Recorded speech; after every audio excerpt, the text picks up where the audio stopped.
Assalamualaikum warahmatullahi wabarakatuh. Halo semuanya, selamat datang kembali di channel Restu Horor. Apa kabar kalian semua? Semoga kalian selalu sehat, baik, dan tentunya dimudahkan segala urusannya oleh Tuhan Yang Maha Esa. Amin amin ya rabbal alamin. Oke, seperti biasa, kali ini saya akan membawakan sebuah kisah horor. Dan bagi kalian yang baru bergabung di channel kami, jangan lupa klik tombol subscribe-nya dan juga lonceng notifikasinya, agar kalian semua tidak ketinggalan cerita-cerita menarik dan terbaru dari channel kami. Terima kasih. Tak usah lama-lama lagi, kita masuk ceritanya. Desa Kartamulya berada di pinggiran kota kecil, dikelilingi hamparan sawah yang mulai menguning.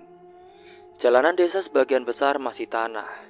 Jika musim kemarau debunya mudah berterbangan, rumah-rumah penduduk ada yang berdinding papan. Ada pula yang bata tanpa plester. Di sore hari suara ayam, kambing, dan anak-anak bermain bercampur jadi satu. Namun di ujung desa, berdiri sebuah rumah bercat pudar dengan pagar bambu yang miring. Rumah itu milik keluarga Minto yang sering jadi bahan bisik-bisik warga karena kabar hutang dan kesulitan hidup mereka. Sore itu angin membawa debu masuk ke halaman rumah. Di ruang depan, Sinta Mulyani, anak perempuan satu-satunya Pak Minto, duduk di kursi kayu tua sambil meremas ujung kain jariknya. Dari dapur istrinya, Sarni sibuk mengaduk sayur di panci kecil.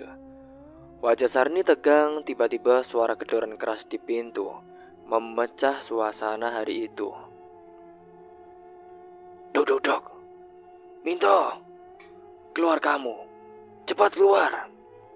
Suara berat terdengar dari luar, milik Warto, rentenir yang dikenal galak. Pak Minto yang sedang duduk di balai-balai langsung bangkit. Iya Pak, sebentar. Jawabnya melangkah ke pintu. Tapi sebelum sempat dibuka, pintu itu sudah dihentak dari luar hingga bergetar. Cepat! Begitu pintu terbuka, Warto berdiri dengan tubuh tegap, wajah berkeringat dan rokok terselip di bibirnya. Gimana? Sudah sebulan loh toh. Bunganya tiap hari nambah. Kamu kira aku main-main? Katanya dengan nada tinggi. Pak, sabar dulu pak. Aku juga kan lagi berusaha cari uangnya. Jawab Pak Minto dengan suara pelan. Cari di mana? Jangan banyak alasan. Bentak Warto sambil melirik ke dalam rumah. Pandangannya menangkap Sinta yang menunduk. Kalau tak bisa bayar, aku angkut lemari dan kasurmu saja ya. Kelihatannya kasurmu itu masih bagus. Biar lunas bagian. Sarni keluar dari dapur menahan tangis. Pak, jangan pak. Itu satu-satunya tempat kami untuk tidur. Kalau diambil, kami nanti kedinginan pak. Warto terkekeh. Ya bukan urusanku toh. Mau tidur enak ya makanya bayar hutang. Suaranya keras cukup membuat dua tetangga yang lewat berhenti dan melirik ke arah rumah. Sinta merasa wajahnya panas, dadanya sesak. Ia ingin membela orang tuanya tapi mulutnya sudah terkunci. Kalau besok belum ada uang, aku bawa barang-barangmu, kata Warto sambil meludah ke tanah lalu pergi. Suasana rumah kembali tegang. Pak Minto duduk lemas di kursi. Sarni menutupi wajahnya dengan kedua tangan. Pak, kita harus bagaimana pak? Tanya Sarni dengan suara bergetar. Aku tidak tahu lagi bu. Bapak bingung, jawab Pak Minto. Sinta menatap mereka bergantian.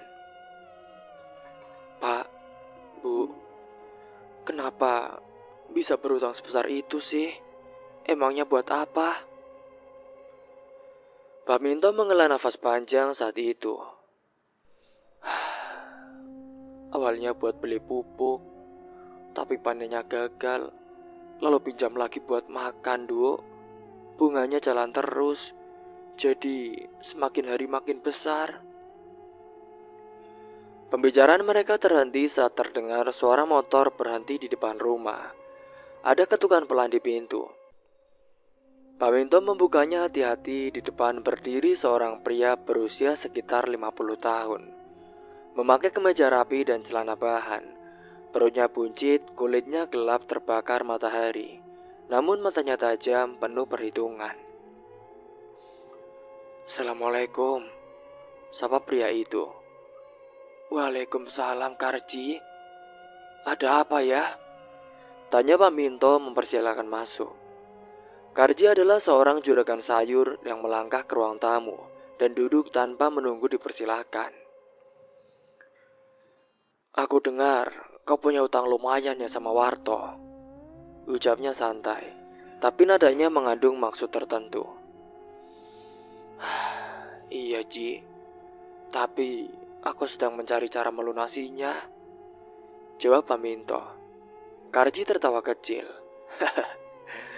"Kenapa kamu pusing, toh? Tak usah pusing.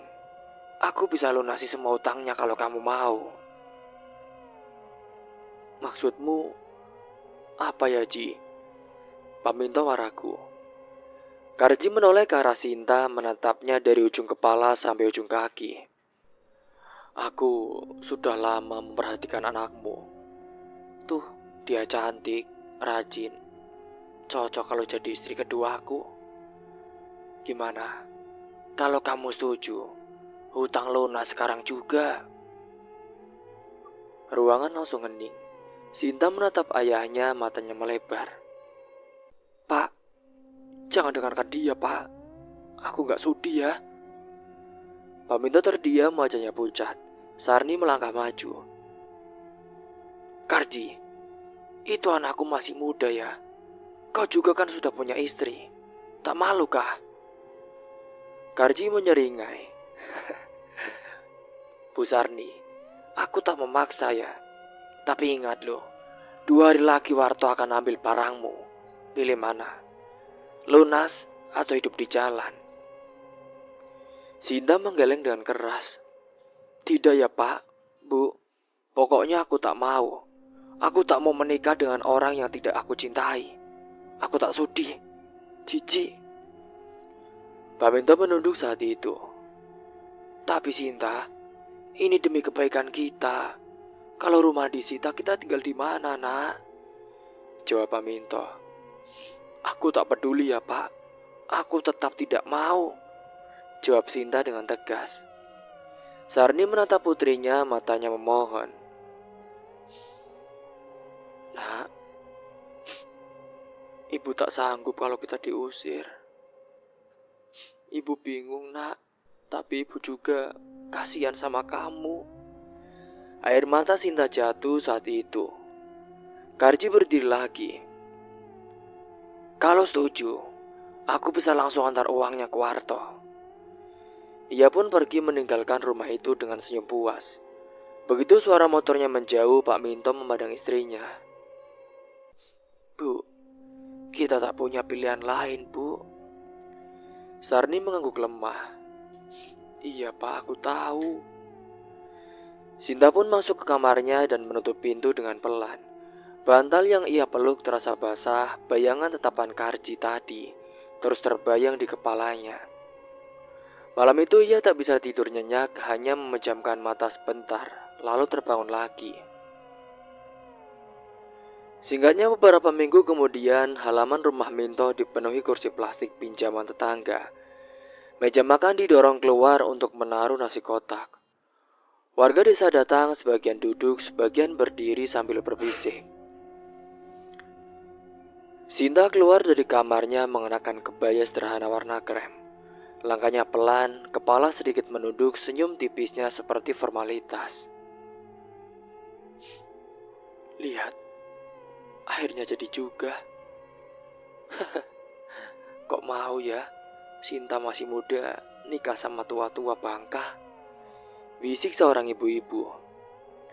Karji pun berdiri di dekat pintu, memakai batik lengan panjang.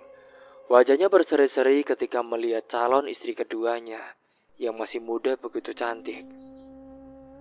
"Sinta, sini sayang. Panggilnya dengan suara dibuat mesra, lalu menggandeng tangannya di depan warga.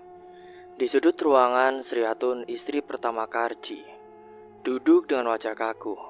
Bibirnya rapat, matanya mengikuti setiap gerakan Sinta. Acara berlangsung singkat tanpa musik, tapi gosip di luar lebih riuh daripada suara tamu. Ada yang bilang Sinta beruntung dapat suami kaya. Ada pula yang menyindir ia hanya mengincar harta. Namun Sinta bersendiri hanya memikirkan Bayu, sopir pick-up sayur yang menjadi kekasih hatinya. Mereka sering bertemu diam-diam dan dari pertemuan itu, kini ia sudah mengandung di luar nikah. Usia kandungannya baru beberapa bulan, tapi rahasia itu sudah menjadi beban yang hampir tak sanggup ia pikul. Malam pertama setelah akad, Karji bersikap manis di depan orang tua. Tapi begitu pintu kamar tertutup, suaranya berubah. Sinta, mulai malam ini kau ikut aturanku. Jangan keluar rumah tanpa izin. Kalau si Ratun bicara, dengarkan saja, katanya dengan tegas. Iya pak, jawab Sinta dengan lemah. Hari berikutnya sifat mengatur Karji semakin terasa. Sinta, kamu jangan ngobrol lama dengan tetangga ya, katanya suatu pagi. Si Ratun pun ikut berperan. Di depan Karji ia ramah, tapi saat berdua dengan Sinta, kata-katanya dingin. Sinta, jangan kira kau bisa merebut semua dariku ya, ucap Sri Ratun istri tua. Bu, aku tak ingin merebut apa-apa ya.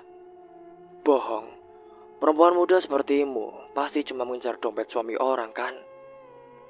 Ucapan itu membuat darah Sinta naik, tapi ia menahan diri. Rahasia di perutnya membuatnya tak berani berbuat apa-apa. Jika Karji tahu ia hamil sebelum menikah, apalagi bukan dari dirinya, ia tak bisa membayangkan apa yang akan terjadi. Suatu malam saat Karji tidur, Sinta duduk di tepi ranjang memegangi perutnya. Dari luar terdengar langkah Sri Hatun di lorong. Langkah itu berhenti di depan pintu, lalu terdengar gesekan halus, seolah mendengarkan. Sinta menahan nafas sampai langkah itu menjauh. Singkatnya pagi berikutnya, Karji pun memerintahnya mengantar makan siang ke kios sayur di pasar. Saat melewati warung kopi, seorang pria memanggil dengan pelan. Sinta, Sinta. Suara itu milik Bayu. Ia berdiri di balik tiang, matanya tajam tapi gelisah. Kamu baik-baik saja, Sinta? Sinta hanya mengangguk sedikit, lalu berjalan lagi. Bahkan sapaan singkat itu terasa berbahaya. Ia tahu Sri Hatun punya mata dan telinga banyak di tempat itu. Hingga pada malam harinya saat Sinta berbaring gelisah, pikirannya penuh bayangan Karji yang mengatur, Sri Hatun yang mencibir, dan perutnya yang mulai membesar. Hari-hari berjalan. Pada pagi hari itu, udara di desa Kartamulya masih dingin. Embun menempel di dedaunan, tapi di rumah Karji, suasana terasa menekan. Sinta baru saja keluar dari kamar ketika melihat Karji duduk di kursi rotan sambil membaca koran. Sri Hatun mondar-mandir di dapur memindahkan panci dengan suara keras. Begitu melihat Sinta, Karji menurunkan koran dan menatapnya dari atas sampai bawah. Pandangannya berhenti di perut Sinta. Kau merasa perutmu besar terlalu cepat gak? Tanya Karji. Sinta pun mencoba tersenyum tipis. Iya, mungkin karena saya makan banyak, Pak. Karji tidak menjawab, hanya berdiri, meraih kunci motor lalu berkata, Ayo, pakai jilbabmu, kita ke bidan sekarang. Sinta tertegun. Sekarang? Iya sekarang, ayo, ulang Karji. Di perjalanan menuju rumah bidan desa, angin pagi yang biasanya segar terasa menusuk. Karji tidak banyak bicara, hanya sekali menggertakkan rahang seperti menahan amarah. Setibanya di rumah bidan, ia langsung berkata, Bu, periksa istriku. Saya mau tahu usia kandungannya, ucapnya dengan dingin. Bidan memeriksa Sinta dengan tenang, lalu menulis sesuatu di buku catatan. Usia kandungannya sekitar 4 bulan, Pak. Ah, 4 bulan? Bukannya... Tapi kami kan baru menikah 2 bulan lalu, Bu. Bisa jelaskan ini? Bisa nggak? Tatapan itu menusuk kepada Sinta. Saya sebenarnya, ucap Sinta dengan terbata. Diam kamu, bentak Karji. Wajahnya memerah, nafasnya berat. Ia pun mengucapkan terima kasih singkat kepada bidan, lalu menarik tangan Sinta keluar. Perjalanan pulang di atas motor terasa panjang. Karji melaju kencang tanpa bicara. Sesampainya di rumah, ia membanting pintu. Dasar perempuan bajingan, perempuan tak tahu malu. Kamu bisa-bisanya ya mempermalukan aku di depan orang, teriaknya. Sriatun keluar dari dapur dan pura-pura heran. Ada apa sih, Mas? Ada apa? Ini, ternyata anak ini hamil sebelum menikah. Bukan anakku, kata Karji. Sriatun menutup mulut pura-pura terkejut, tapi di sudut bibirnya tersungging senyum samar. Pantas saja ya, dari awal aku merasa ada yang aneh dengan Sinta. Hari-hari berikutnya menjadi neraka bagi Sinta. Sriatun memerintahnya mengerjakan pekerjaan rumah yang berat. Sinta, cuci semua baju ini malam ini juga, ucapnya sambil melempar keranjang penuh pakaian. Saat Sinta masih mencuci hingga larut malam, Sriatun datang membawa ember berisi air dingin dan menuangkannya ke tubuh Sinta. Cepat biar bersih, katanya. Keesokan paginya ketika Sinta terlambat bangun karena badannya kelelahan, Sriatun masuk ke kamar, menarik selimut dan berteriak. Bangun, dasar tukang malas. Di rumah ini tuh tidak ada yang boleh malas ya. Cepat bangun. Karji hanya menggeleng dari ruang tamu, tidak berusaha membela istri mudanya. Hari berjalan dan malam berikutnya, saat Sinta selesai menjemur pakaian, Sriatun menghampiri dan berbisik. Sinta, kau tak lama lagi di sini. Mas Karji, dia hanya menunggu waktu untuk menyingkirkanmu. Ucapan itu membuat Sinta semakin tertekan. Ia ingin pergi, tapi ancaman Karji dan ingatan utang orang tuanya membuatnya terjebak. Warga desa mulai mendengar gosip, beberapa memandang Sinta dengan tatapan menghakimi. Ada yang berbisik saat itu. Itu kan yang hamil sebelum nikah ya. Jijik sekali ya, udah anaknya orang miskin. Hamil duluan sebelum nikah. Dasar. Mendengar hinaan dan gunjingan dari para warga, Bayu juga mendengar kabar itu dari seorang kenalan. Ia mencoba menghubungi Sinta lewat pesan singkat, tapi tak dibalas. Ia bahkan datang ke pasar berharap bisa bertemu, tapi selalu ada orang suruhan Karji yang mengawasinya. Singkatnya suatu sore saat Sinta sedang menjemur pakaian di halaman belakang, seorang pemuda yang dikenalnya dari pasar menghampiri pelan. Ini Bayu titip pesan. Katanya dia ingin bicara. Tapi hati-hati ya, Karji tahu, katanya. Sinta hanya mengangguk lemah malam itu. Ia duduk di dapur menatap lantai. Bau sabun cuci masih menempel di tangannya. Semua jalan terasa buntu, perlakuan Sriatun semakin menjadi-jadi. Karji hanya berbicara jika ingin mengatur atau memarahi. Langkah kaki terdengar di lorong. Sriatun berdiri di ambang pintu dapur, menatap Sinta dengan lama. Tidurnya nyenyak ya. Ucapnya dengan senyum tipis yang membuat bulu kuduk Sinta berdiri. Beberapa hari berikutnya, tekanan datang semakin berat. Setiap pagi Sinta dibangunkan dengan bentakan.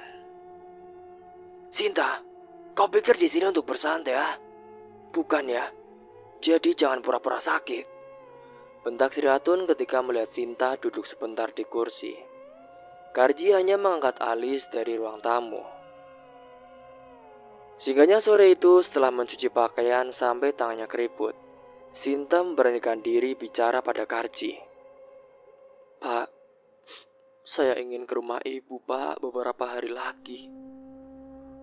Katanya ibu sedang sakit, Pak," ucapnya dengan pelan.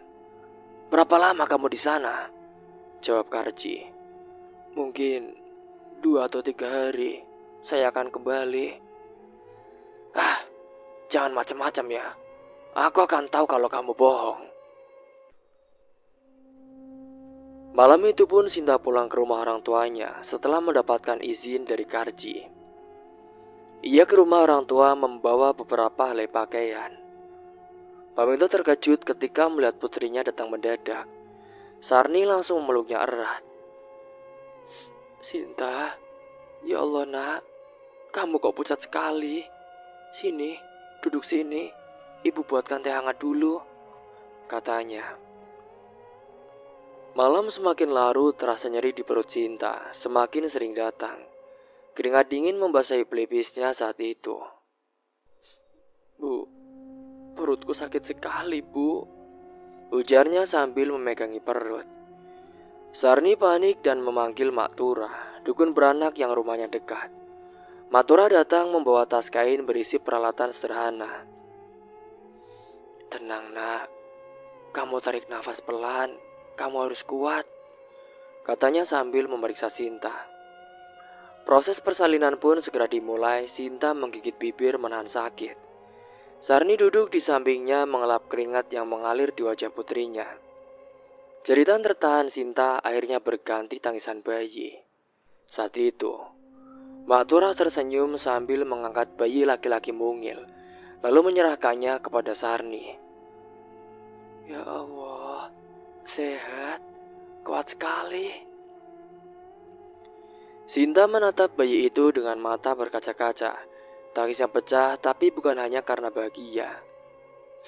"Bu, kalau Karji tahu, kalau si Ratun tahu, gimana, Bu?" "Nak, sudah, kita rahasiakan saja. Tidak ada yang boleh tahu, bahkan tetangga dekat." Beberapa saat kemudian, saat bayi dibedong rapi, Bayu muncul di ambang pintu. Wajahnya tegang, nafasnya terengah. "Sinta, aku dengar kau melahirkan," katanya. "Iya mas, ini anak kita." Bayu menatap bayi itu dengan lama, lalu meraih tangan Sinta. "Sinta, aku janji akan menjaga dia. Meski aku tak bisa selalu di sini, aku akan pastikan dia aman." Malam itu mereka bertiga duduk diam. Bayu memandang bayi itu dengan tekad. Sementara Sinta mencoba menghafal setiap detail wajah anaknya. Namun rasa cemas tetap menggerogoti pikirannya. Kurang lebih menikah selama 6 bulan. Dan 2 minggu berlalu cepat saat Sinta setelah melahirkan. Kini setiap hari Sinta membantu ibunya sambil sekali mencium bayi yang tertidur pulas. Tapi setiap kali mendengar suara motor di luar, hatinya berdebar takut itu adalah Karji yang muncul. Pada sore itu Sarni berkata, "Nak, kamu harus kembali ke sana. Nanti orang akan bertanya-tanya loh kalau kamu terlalu lama di sini."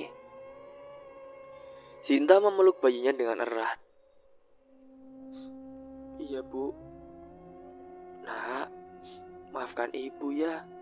Ibu harus pergi. Kau aman di sini bersama nenek," bisiknya. Bayu yang berdiri di dekat pintu hanya menunduk. Sinta pun kembali ke rumah Karji. Ia masuk pelan-pelan, berharap Sri Hatun sudah tidur.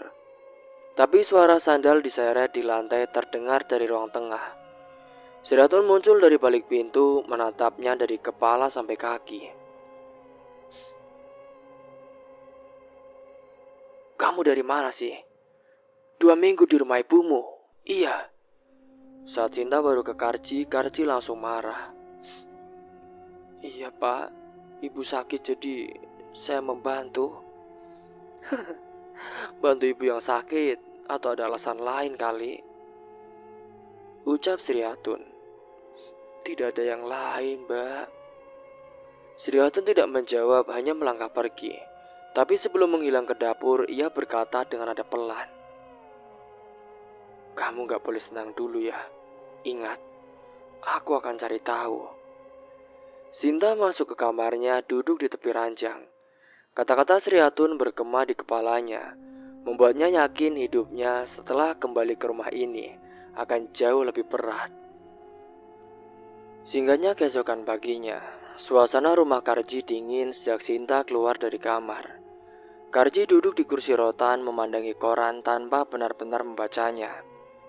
Sri Hatun sudah sibuk di dapur, tapi tatapannya selalu mengarah pada Sinta. Begitu Sinta melintas, Sri Hatun langsung berkata, "Baru bangun kamu? Dasar pemalas. Aku tadi membersihkan kamar, Mbak," jawab Sinta. Sri Hatun mendekat menarik kerah baju Sinta. "Jangan banyak alasan ya. Sudah, cuci semua pakaian ini sekarang." Seharian itu Sinta bekerja tanpa henti. Sore hari saat ia baru duduk sebentar di teras sambil menarik nafas, Sri Hatun datang dan menjambak rambutnya. "Sinta, dasar ya perempuan bohong." Tarikan itu membuat kepala Sinta terhentak ke belakang. Ia mencoba melepaskan diri, tapi Sri Hatun menampar pipinya hingga bibirnya pecah. Karji pun keluar dari ruang tamu, wajahnya masam. "Aku sudah muak ya dengan kamu.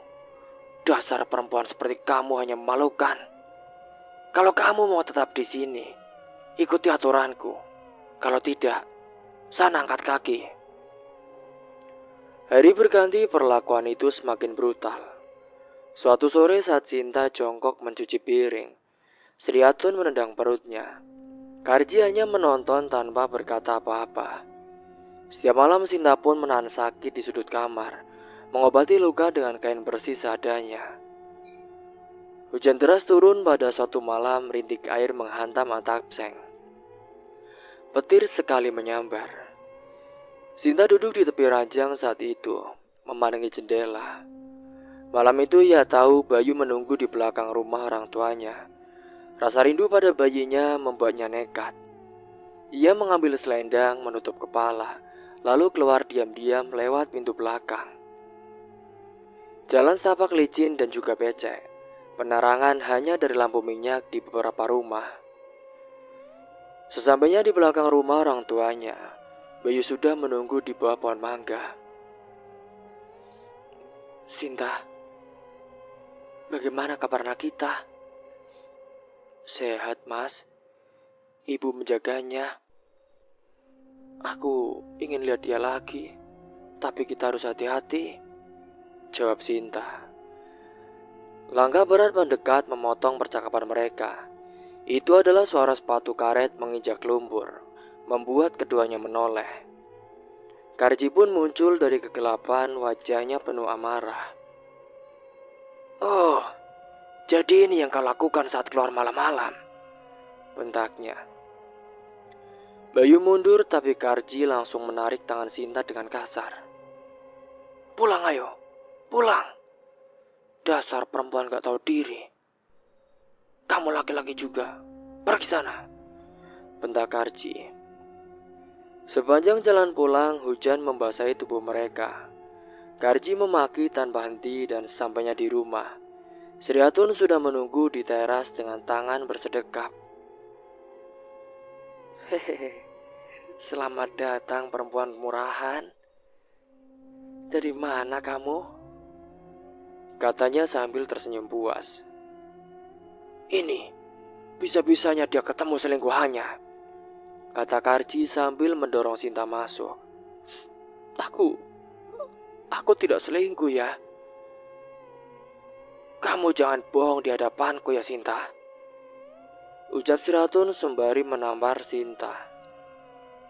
Karji pun menendang kursi hingga hampir menimpa kepala Sinta. "Dasar memalukan keluarga ini saja kamu. Rugi aku menikahi kamu." Perdebatan itu pun berubah menjadi kekerasan.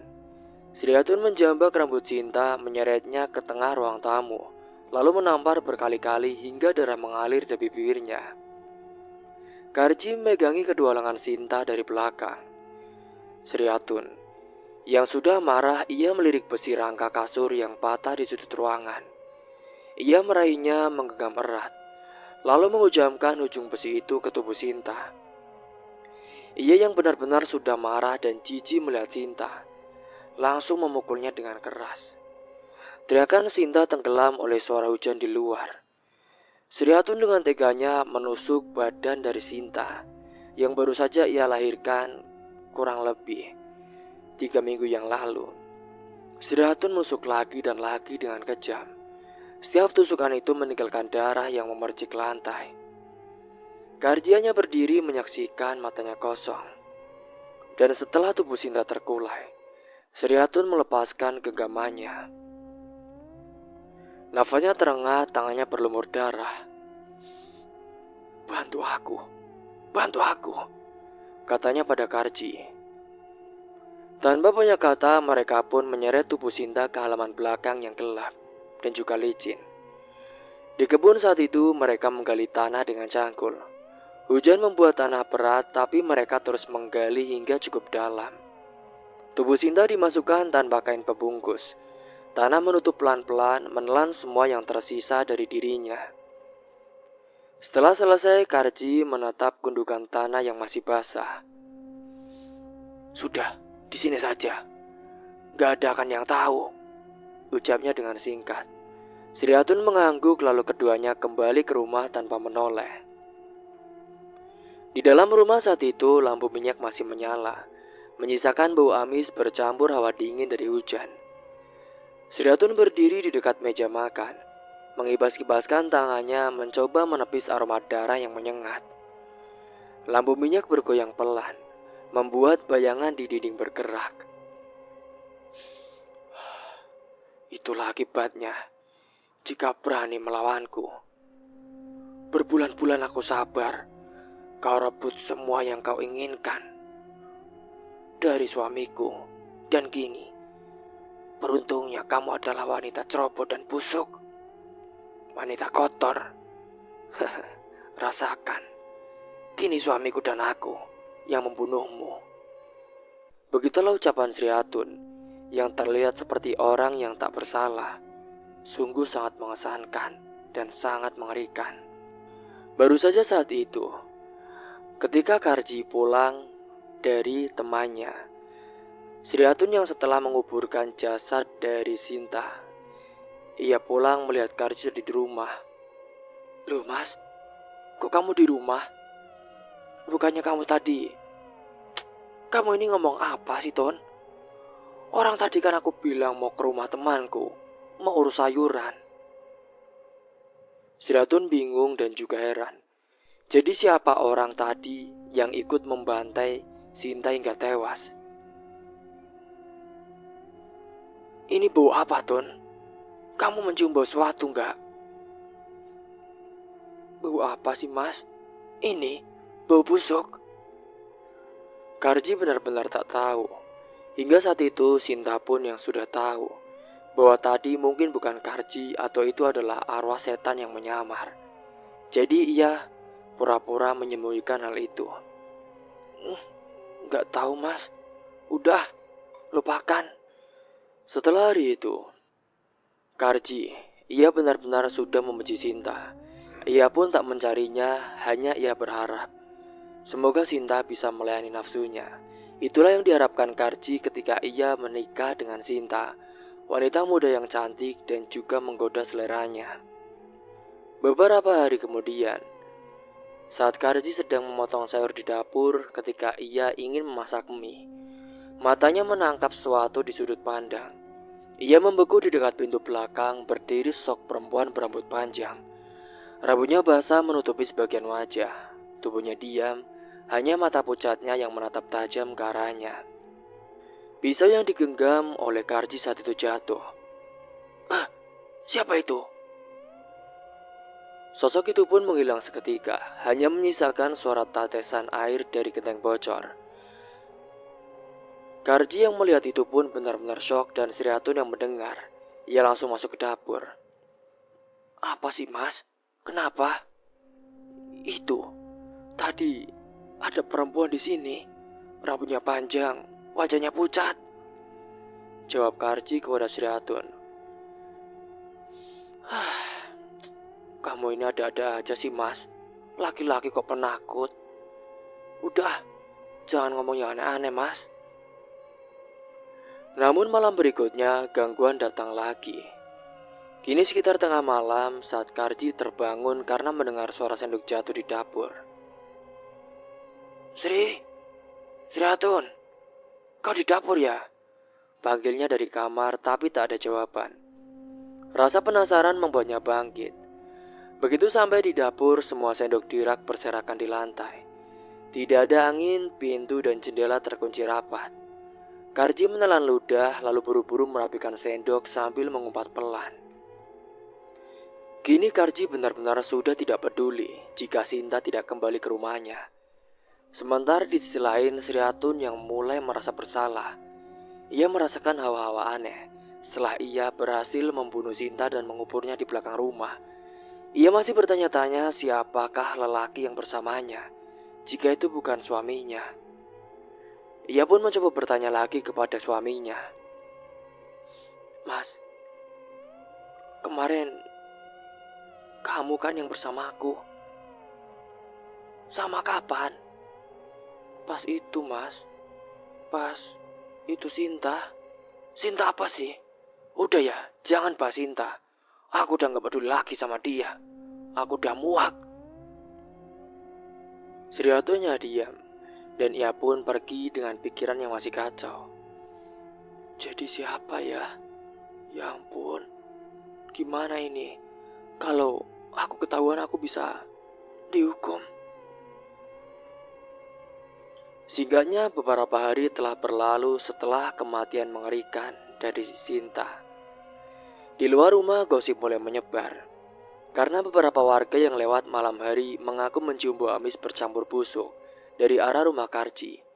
Mereka berbisik di warung kopi membicarakan hilangnya Sinta yang tiba-tiba tanpa kabar. Tapi sih, katanya dia pulang ke rumah orang tuanya, Pak, Bu. Tapi kok nggak ada yang lihat ya? Ya udah, mungkin nanti kita coba tanya saja kepada orang tuanya.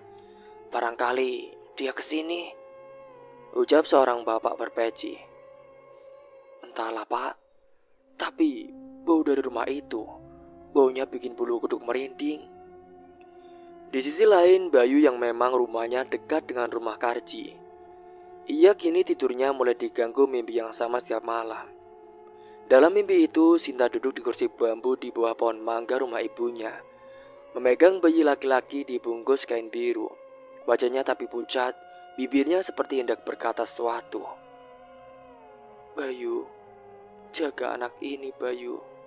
Jangan biarkan dia diambil, ucapnya lirih. Bayu selalu terbangun dengan keringat dingin dan nafas terengah. Namun ia belum mengetahui bahwa kekasihnya, ibu dari anaknya, sudah mati dibunuh oleh Sri Hatun, istri tua dari Karji, yang merasa iri akibat rasa cemburu yang berlebihan. Di sisi lain saat itu, setelah kematian Sinta yang mengerikan, 2 minggu telah berlalu di rumah orang tuanya. Sarni dan Minto mulai heran kenapa anak mereka belum juga memberi kabar. Biasanya walaupun tinggal bersama suami, Sinta masih sempat mengirim pesan atau menitip salam lewat tetangga yang lewat pasar. Namun kali ini benar-benar sunyi. Sarni mencoba menguatkan diri, berpikir mungkin Sinta sibuk atau sedang tidak enak badan.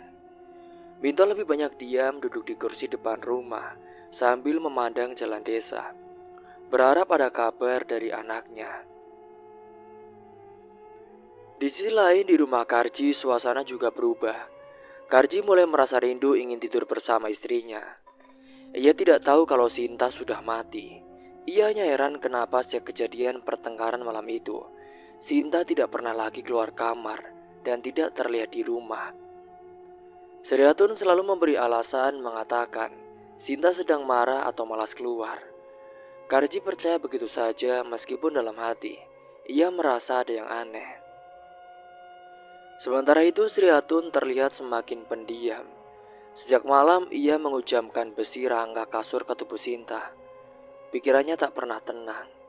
Setiap kali teringat itu, ia merasakan dingin di tengkuk dan kaku di seluruh tubuh. Ia sadar perbuatannya ceroboh dan berujung menghilangkan nyawa seorang. Tapi di saat yang sama, ia merasa seperti ada dorongan kuat dari dalam dirinya untuk membunuh malam itu. Dorongan yang ia yakini bukan dari pikirannya sendiri. Ia teringat bagaimana amarahnya mendadak membesar. Suaranya berat dan matanya panas sebelum tusukan itu terjadi.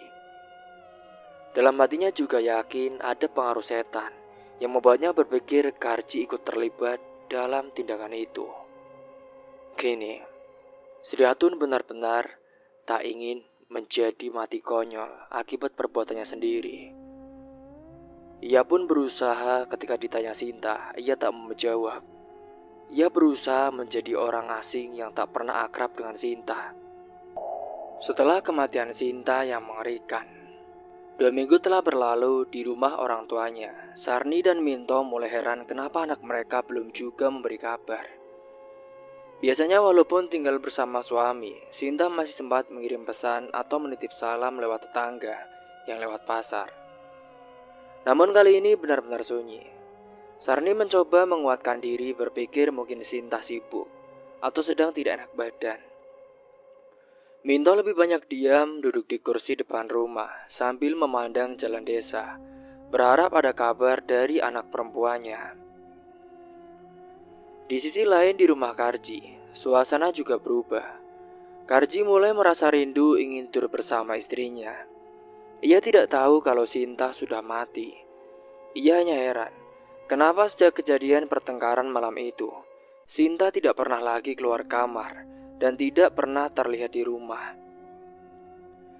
Sri Hatun selalu memberi alasan mengatakan Sinta sedang marah atau malas keluar.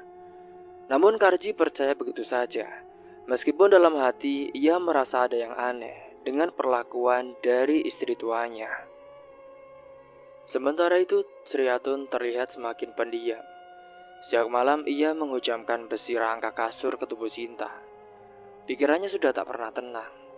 Setiap kali teringat adegan itu, ia merasakan dingin di tengkuk dan kaku seluruh tubuh. Ia sadar perbuatannya ceroboh dan berujung menghilangkan nyawa seorang.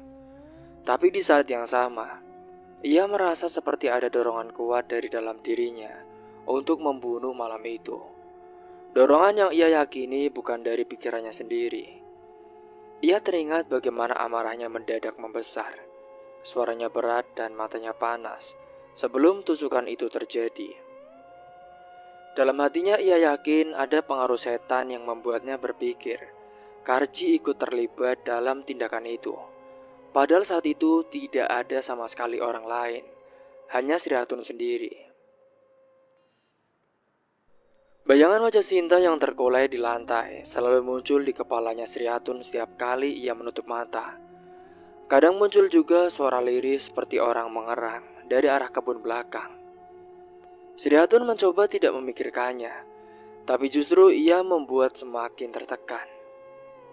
Kini ia jarang berbicara dengan Karji, hanya menjawab seperlunya. Saat Karji bertanya tentang Sinta, ia hanya berkata, lagi malas keluar, biarkan sajalah mas, ucapnya. Karji yang memang tidak terlalu peka, tidak menaruh curiga, ia hanya merasa rindu. Rindu melihat Sinta di dapur, rindu duduk bersama di ruang tamu. Namun ia gengsi untuk memanggil atau mengetuk pintu kamar, yang pikir itu di tempat istrinya. Setiap malam ia tidur di kamar Sri Hatun, sambil membayangkan Sinta. Mungkin sedang menunggu waktu untuk berdamai dengan dirinya. Di sisi lain, Bayu masih tetap bekerja mengantar sayuran dari desa ke pasar kota. Ia belum sempat mencari Sinta karena pekerjaannya yang padat. Berangkat subuh dan pulang malam, tapi setiap kali melintas dekat rumah Karji, ia selalu menoleh sebentar, berharap ia dapat bertemu dengan mantan kekasihnya atau ibu dari bayinya yang sudah lahir. Rumah Karji terlihat biasa saja dari luar. Tidak ada tanda-tanda Sinta keluar atau berada di halaman. Bayu sempat berpikir untuk langsung mendatangi dan bertanya, tapi ia menahan diri. Ia takut membuat masalah jika Karji mengetahui hubungannya dengan Sinta. Singkat cerita, malam itu di rumah Minto, Sarni memberanikan diri bicara. Pak, ini sudah 2 minggu, Pak. Apa kita tidak coba ke rumahnya saja? Ibu khawatir dengan Sinta, Pak. Ibu rindu. Minto menghela nafas panjang. Aku juga khawatir. Kalau kita datang malah dianggap mencampuri urusan rumah tangga mereka, Bu. Bapak bingung. Tapi firasat ibu kok nggak tenang ya, Pak. Biasanya dia kan kasih kabar. Ini tidak sama sekali loh, Pak. Jawab Sarni dengan nada memohon. Minto terdiam cukup lama lalu mengangguk. Ya sudah, besok pagi kita ke sana ya, Bu. Di rumah Karji malam itu suasana sangat aneh. Sriatun duduk di dapur memandangi pintu belakang. Angin malam membuat daun pintu berderit pelan dan bau amis samar tercium. Seperti bau yang pernah ia cium saat mengubur Sinta di kebun. Tangannya gemetar tapi ia tetap duduk. Matanya tidak lepas dari pintu itu dan tiba-tiba ia mendengar suara langkah di luar. Langkah itu pelan tapi jelas mendekat ke arah pintu. Tok, tok, tok. Siapa di luar? Suaranya bergetar, tidak ada jawaban. Langkah itu berhenti tepat di depan pintu. Sriatun berdiri cepat tapi tubuhnya kaku. Pegangan pada kursi membuat jemarinya terasa dingin. Seketika saat itu terdengar suara ketukan 3 kali di daun pintu.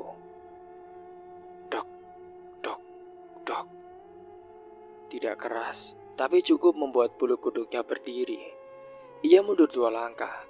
Lalu tanpa sadar ia berlari ke kamarnya dan mengunci pintu. Keesokan paginya Karji duduk di teras sambil menghisap rokok. Sri Hatun, kamu beneran tidak lihat Sinta? Masa sih dia tidak keluar kamar selama ini? Apa jangan-jangan dia kabur? Tanyanya. Sri Hatun berusaha tenang. Iya mas, dia masih malas keluar. Mungkin nanti sore mas. Ya sudah, kalau begitu aku yang akan masuk memanggilnya nanti malam, kata Karji. Sri Hatun langsung menatap tajam. Mas, tidak usah mas, biarkan saja. Dia kan akan keluar sendiri kalau mau, ucapnya sembari terbata-bata. Karji mengangkat bahu lalu berdiri menuju kiosnya di pasar. Saat ia pergi, Sri Hatun kembali ke dapur. Pandangannya ke kebun belakang, gundukan tanah tempat ia mengubur Sinta mulai sedikit menurun permukaannya karena hujan beberapa hari lalu. Ia khawatir itu akan menarik perhatian Karji atau orang lain. Di waktu yang sama, Bayu menerima kabar dari seorang pedagang di pasar bahwa Sinta sudah lama tidak terlihat. Informasi itu membuat Bayu mulai curiga. Ia ingat terakhir kali melihat Sinta adalah malam di bawah pohon mangga sebelum Karji datang mergoki mereka. Kalau dia dipulangkan ke rumah orang tuanya, pasti aku sudah dengar. Tapi ini kok... gumamnya saat itu. Pada waktu sore harinya, Minto dan Sarni, orang tua dari Sinta pun berangkat ke rumah Karji. Perjalanan mereka memakan waktu sekitar 20 menit berjalan kaki. Saat tiba di sana, hanya Sri Hatun yang ada di rumah. Karji belum pulang dari pasar dan Sri Hatun pun menyambut dengan senyum kaku. Maaf mengganggu kami, Bu. Kami ingin bertemu Sinta. Sudah 2 minggu tidak ada kabar. Aku rindu sama anakku, kata Sarni. Sri Hatun terlihat menelan ludah. Maaf ya Bu, Sinta, dia sedang keluar sebentar. Ya mungkin ke warung kek atau kemana. Soalnya tadi pagi aku lihat dia, jawab Sri Hatun dengan singkat. Sarni mengangguk tapi matanya menelusuri halaman. Ia mencoba mencari tanda-tanda keberadaan anaknya. Tidak ada jemuran baju Sinta, tidak ada sandal yang biasa ia pakai. Ya sudah, kami tunggu di sini aja ya Bu, kata Pak Minto. Sri Atun gelisah, tangannya sibuk merapikan kursi yang sudah rapi. Tapi lebih baik besok aja deh Pak, kembali lagi ke sini. Soalnya hari ini dia sepertinya tidak pulang cepat. Sarni menatap Minto lalu berdiri. Gimana Pak? Yaudah, besok kami kembali. Setelah mereka pergi, Sri Atun duduk lemas di kursi. Ia tahu cepat atau lambat kebohongannya akan terbongkar. Malam itu saat Karji pulang, ia tidak menceritakan kedatangan orang tua Sinta. Ia takut Karji mulai curiga dan mencari keberadaan istrinya. Sementara itu di rumah Minto, Sarni merasa ada yang tidak beres. Pak, kau lihat tadi. Di sana gak ada barang-barang punya Sinta loh Pak. Apa dia tidak ada di rumah itu Pak? Dia kemana ya Pak? Minto mengangguk pelan saat itu. Aku juga perhatian Bu. Kita cuma harus cari tahu dulu, tapi jangan terburu-buru. Di pasar, Bayu mulai membuat rencana untuk datang langsung ke rumah Karji malam-malam saat Karji sudah pulang dari pasar. Ia ingin memastikan Sinta ada di sana. Namun dalam pikirannya juga ada rasa takut, membayangkan kalau Sinta memang sudah tidak ada lagi. Ketika malam menjelang, Sri Atun berbaring tapi matanya tetap terbuka. Bayangan malam pembunuhan itu terus terulang di kepalanya. Kali ini lebih jelas. Darah di lantai, suara tubuh jatuh, dan nafas terakhir yang Sinta ia dengar begitu dekat. Tiba-tiba dari arah kebun belakang terdengar suara seperti tanah yang digali.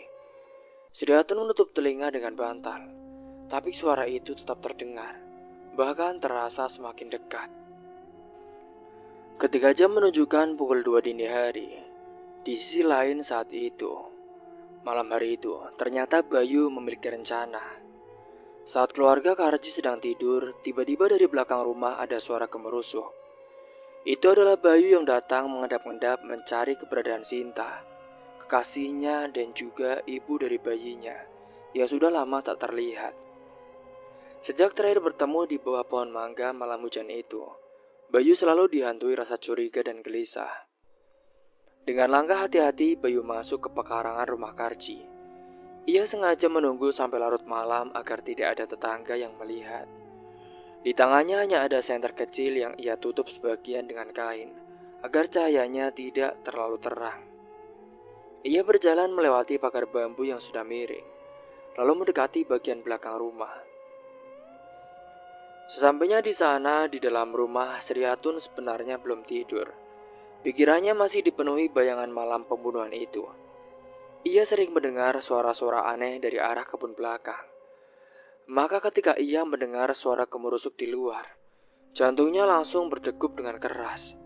Ia duduk di ranjang, tubuhnya gemetar, berusaha menenangkan pikirannya, agar telinganya menangkap suara itu dan berusaha mengendalikannya. Suara apa itu? Jangan-jangan dia kembali. Gumamnya lirih, wajahnya pucat. Ia berdiri pelan mendekat ke jendela dapur, mencoba mengintip keluar. Dari balik kaca buram, ia hanya melihat bayangan bergerak. Ia semakin yakin itu bukan manusia. Bayu yang berada di luar pun hampir saja ketahuan. Ia sempat mendengar suara lantai kayu berderi dari dalam rumah. Ia cepat-cepat menunduk dan merapat ke dinding, menahan nafas. Untungnya Sri Atun tidak berani keluar, hanya berdiri, diam di balik jendela dengan tubuh gemetar. Bayu kembali melangkah hati-hati. Ia mencoba mencari pintu belakang. Dengan perlahan ia membuka pintu kayu itu yang ternyata tidak terkunci. Suara engselnya berderit kecil, tapi cukup membuat Sri Atun semakin takut. Ia langsung menutup mulut dengan tangan. Matanya menatap kosong ke arah pintu yang baru saja bergoyang. Ya Allah, itu suara apa itu? Jangan-jangan itu arwah dari Sinta. Ya ampun, jangan sampai dia masuk rumahku, bisik si Ratun ketakutan. Bayu yang sudah masuk perlahan ke dalam rumah.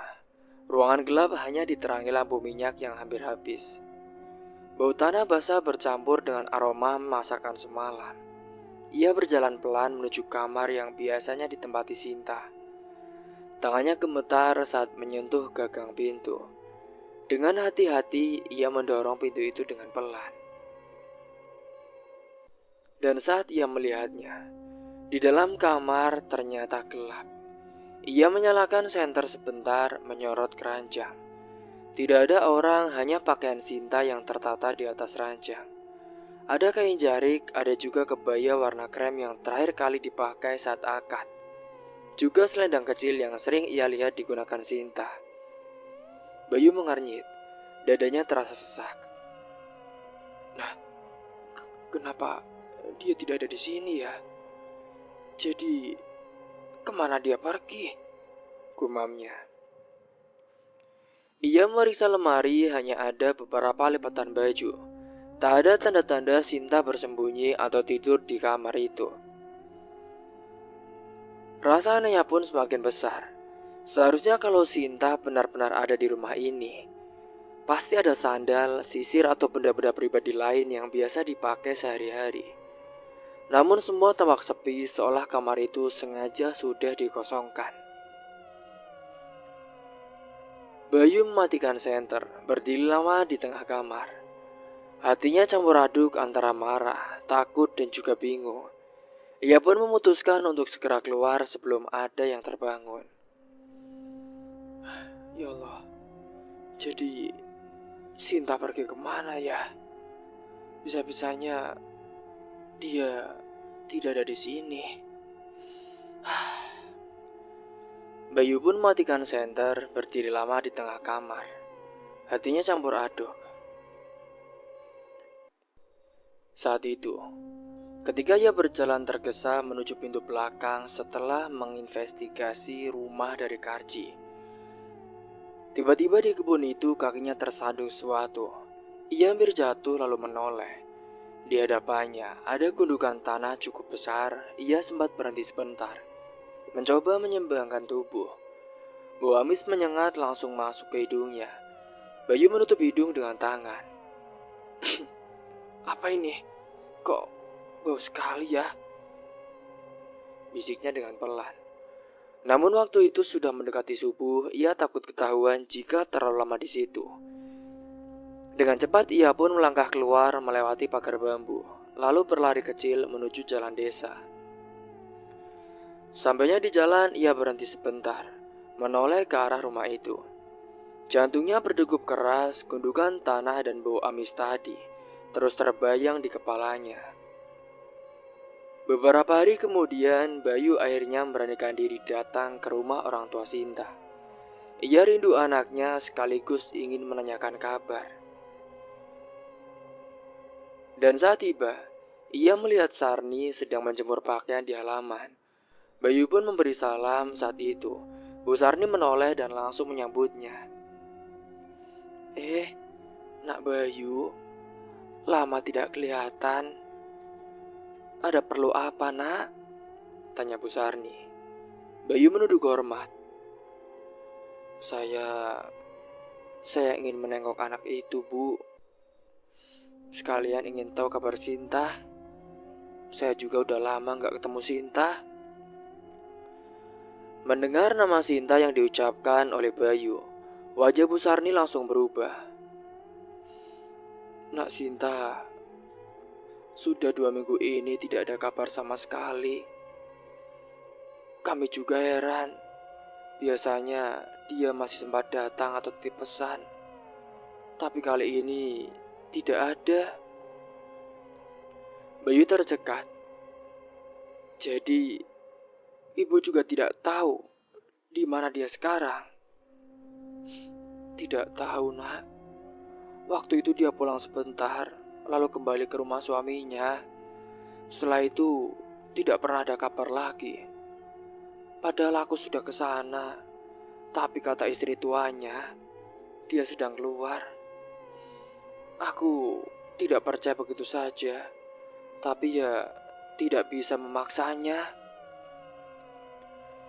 Binto keluar dari dalam rumah, wajahnya serius. Bayu, kalau kamu tahu sesuatu tentang anakku, tolong katakan sekarang ya. Iya pak, saya juga bingung. Rasanya kehilangan kekasih sungguh menyakitkan pak. Meskipun ia sekarang sudah menjadi istri orang. Bayu menunduk, pikirannya kacau. Ia ragu untuk menceritakan kalau ia sempat masuk ke rumah Karji malam itu dan menemukan kamar kosong serta gundukan tanah mencurigakan. Ia takut dianggap lancang. Tapi pak, bu, saya hanya merasa aneh pak, karena sudah lama tidak melihatnya di pasar. Bukan kamu saja Bayu, Bapak juga merasakan ada yang tidak beres. Tapi Bapak tidak punya bukti. Mungkin Bapak akan cari waktu untuk menanyai Karji langsung, ucap Paminto.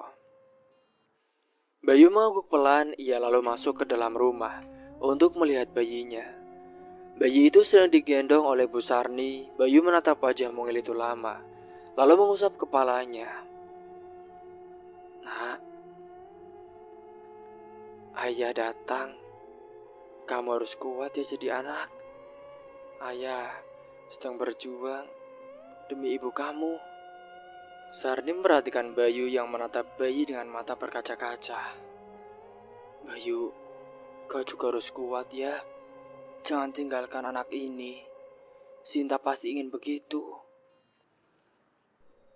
Bayu menggenggam jemari kecil bayi itu. Hatinya bergetar di kepalanya. Masih terbayang gundukan tanah besar dan bau amis di belakang rumah Karji. Ia semakin yakin ada sesuatu yang disembunyikan di sana. Tapi ia belum berani mengatakan apapun pada Minto dan Sarni. Malam berikutnya Bayu tidak bisa tidur. Ia berbaring di dipan kecil di rumahnya. Tapi pikirannya terus terbayang kamar kosong dan pakaian Sinta yang tersisa di ranjang. Ia merasa Sinta mencoba memberi tanda, tapi ia tidak mengerti apa maksudnya. Di sisi lain di rumah Karji, Sri Atun semakin tertekan. Ia sering terbangun tengah malam karena mendengar suara tanah digali. Kadang terdengar suara liris seperti orang menangis dari arah kebun. Ia tidak berani bercerita pada Karji karena takut rahasianya dibongkar. Karji sendiri mulai merasa rindu semakin besar. Ia sudah 2 minggu tidak melihat istrinya, tapi tetap percaya Sinta masih ada di rumah. Sinta kenapa sih? Kenapa dia tidak mau keluar kamar ya? Apa dia benar-benar marah kepadaku? Mana rumahnya? Pusinglah, gumamnya. Ia benar-benar heran. Ia ingin mendekati Sinta, tapi ia memiliki rasa gengsi akibat telah membentaknya kemarin-kemarin saat ia ternyata kehamilan di luar nikah. Saat itu Sri Atun hanya diam, menunduk dan tidak berani menjawab. Dan beberapa hari berikutnya Bayu kembali datang ke rumah Minto. Kali ini ia terlihat lebih tegas. Pak, Bu, saya minta izin ya. Saya ingin cari tahu sendiri ke rumah Karji. Saya tidak tenang. Saya yakin pasti ada sesuatu di sana. Minto menatapnya lama lalu mengangguk. Iya nak, kalau begitu kamu hati-hati jangan sampai ketahuan. Bayu mengangguk mantap. Dalam hatinya ia bertekad. Kali ini ia tidak hanya ingin tahu, tapi siap menghadapi apapun yang ia temukan. Kini setelah mulai melakukan tindakan, dalam hati dari Bayu ia bertekad. Kali ini ia tidak hanya ingin tahu, tapi siap menghadapi apapun yang ia temukan lagi. Malam itu setelah berjanji pada Minto dan Sarni orang tua dari Sinta. Bayu pulang membawa rasa berat di dadanya. Ia mencoba tidur namun matanya tetap terbuka lebar. Bayangan wajah Sinta sang kekasih yang belum ia temui terus muncul dalam pikirannya. Sinta, kamu di mana sayang? Aku rindu. Anak kita juga rindu. Dan sekitar pukul 11 malam, bayi Sinta yang diasuh oleh Sarni mulai menangis keras. Bayu yang kebetulan saat itu memutuskan juga bermalam di rumah orang tua Sinta. Ia pun langsung terbangun, mengambil bayi itu dari ranjang kecilnya. Ia menggendong perlahan, mengayun-ayunkan, berusaha menenangkan. Tenang nak, ayah di sini, bisiknya sambil menepuk pelan punggung mungil itu. Tangisan bayi mereda, namun udara di sekitar terasa aneh. Angin malam yang masuk dari celah jendela membawa hawa dingin yang menusuk kulit. Bayu merinding saat ia menoleh ke arah pintu.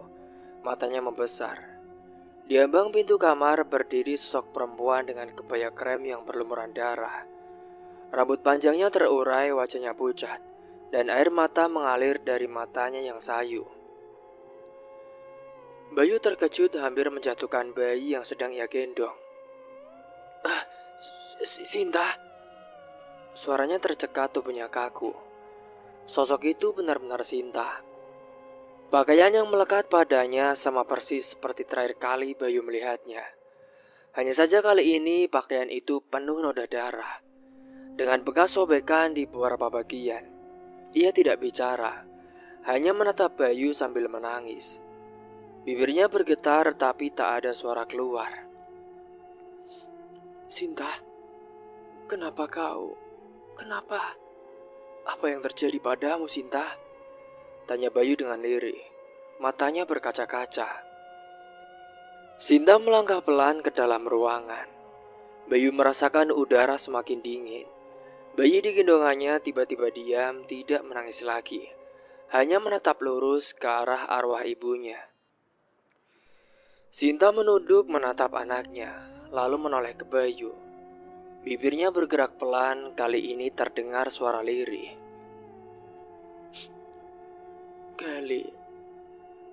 Gali di belakang rumah Karji. Gali, ucapnya terputus-putus. Bayu tercengang saat itu. Di belakang rumah Karji, ada apa di sana? Air mata Sinta terus mengalir. Ia mengangkat tangannya yang berlumuran darah, menunjuk ke arah kebun belakang. Di sana kau akan tahu kebenarannya. Sinta, kamu ngomong apa sih? Bayu saat itu belum menyadari kalau Sinta sudah menjadi arwah. Bayu ingin bertanya lagi, tapi kali itu sosok Sinta perlahan memudar. Tangis lirihnya terdengar semakin jauh hingga akhirnya lenyap, menyisakan keheningan. Bayu masih berdiri memeluk bayi, tubuhnya gemetar. Matanya basah, hatinya seperti diremas. Tak lama setelah itu, Sarni masuk ke kamar karena mendengar suara Bayu. Ada apa, Yu? Kenapa pucat sekali wajah kamu? Tanyanya. Enggak, Bu. Enggak apa-apa. Bayu menggeleng pelan, tak sanggup menjelaskan. Ia hanya menatap bayi yang sudah tertidur di pelukannya. Dalam hati ia yakin itu tadi benar-benar Sinta. Keesokan paginya Bayu menceritakan semuanya pada Binto dan juga Sarni. Awalnya mereka terdiam lama, sulit percaya dengan apa yang didengar. Namun melihat kesungguhan Bayu, wajah seriusnya dan air mata yang masih tersisa di pelupuk matanya, akhirnya mereka mulai yakin. Kenapa? Ada apa, Bayu? Tadi aku seperti melihat Sinta, Pak. Dia menyuruh aku menggali di belakang rumah Karji. Katanya di sana ada kebenaran. Aku mimpi seperti itu, Pak. Sarni menutup mulutnya dengan tangan, matanya berkaca-kaca. Ya Allah, Sinta kamu di mana, Nak? Apa yang sebenarnya terjadi pada anakku? Minto menghela nafas panjang saat itu. Ya sudah, kalau begitu coba saja. Siapa tahu mimpimu itu ada jawabannya. Kita tidak bisa diam, Bayu. Tapi kita butuh saksi. Nanti kita harus libatkan Pak RT ya. Singgahnya waktu itu, Minto menemui Pak RT dan menceritakan semuanya. Pak RT terkejut namun ia juga mengaku. Memang sejak beberapa minggu terakhir warga mencium bau aneh dari arah rumah Karji.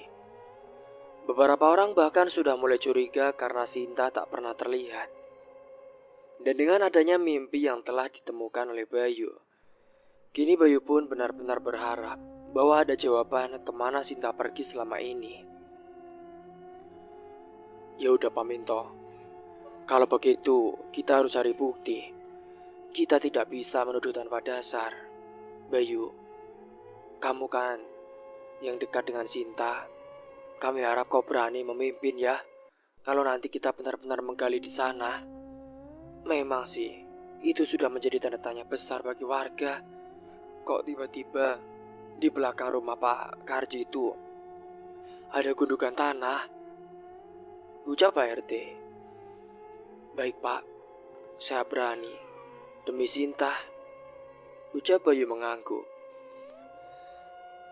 Pak RT kemudian mengatur waktu, ia tak ingin gegabah. Ya udah, kita tunggu 3 hari lagi. Kita kumpulkan beberapa warga yang bisa dipercaya.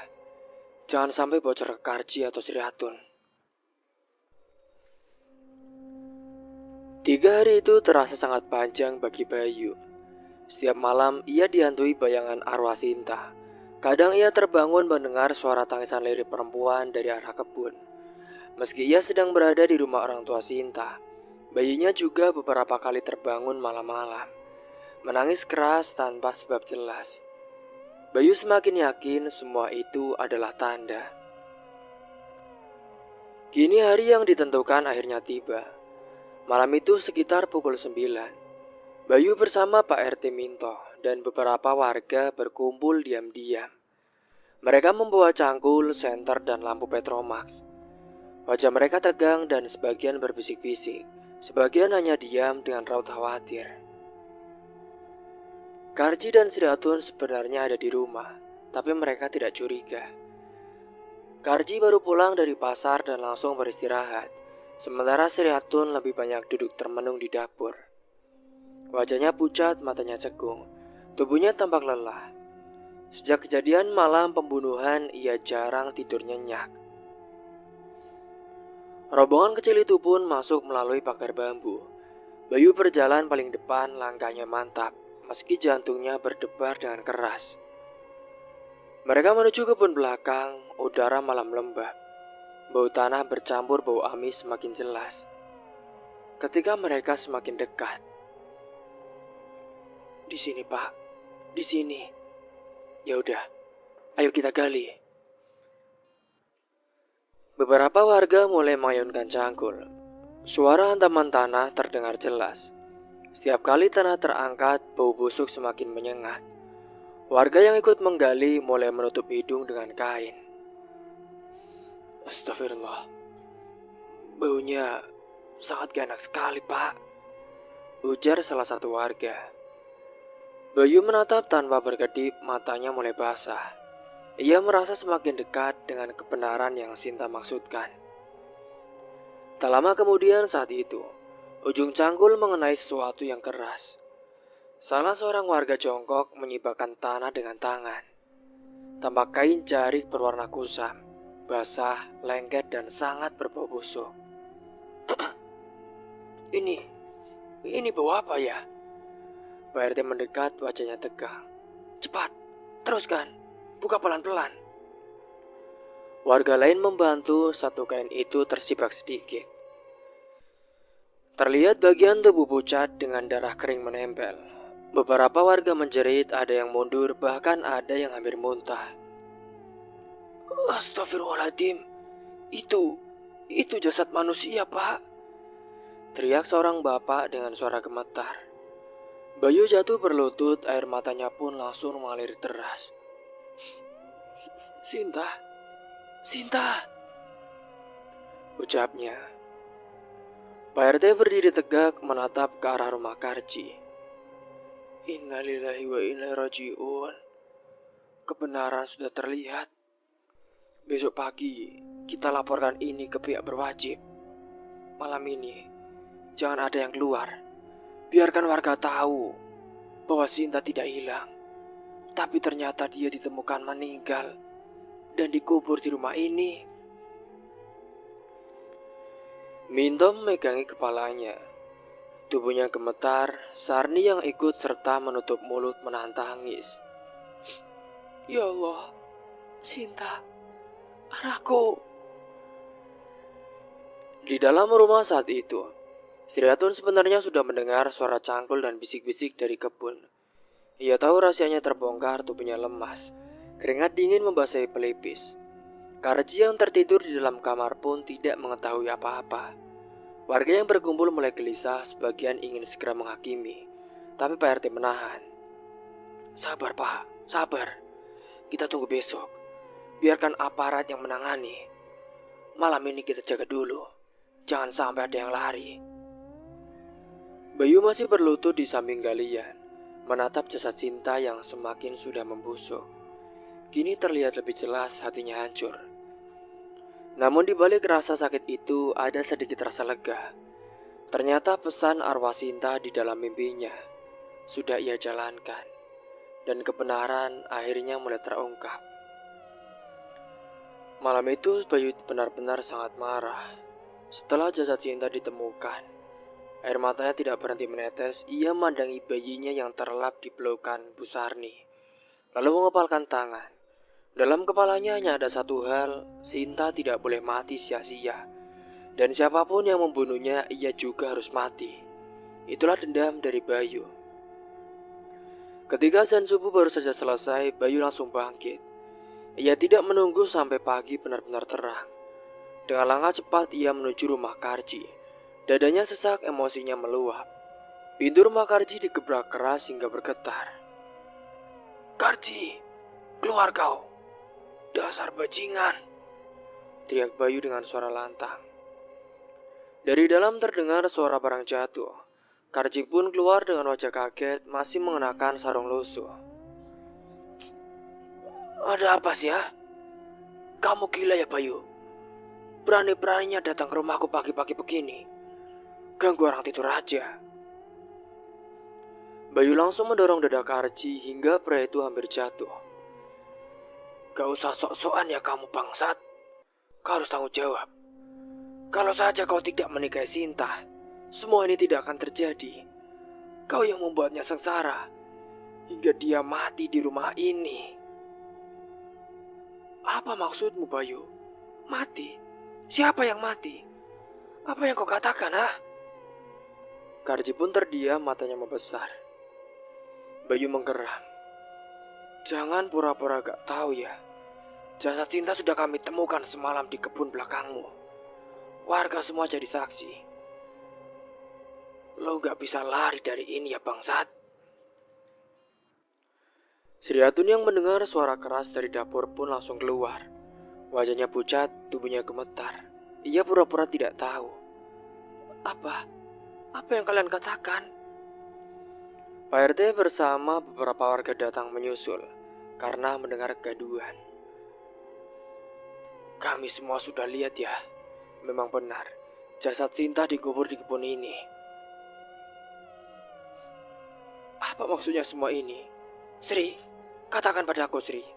Kau tahu sesuatu? Bentak Karji kepada Sriatun.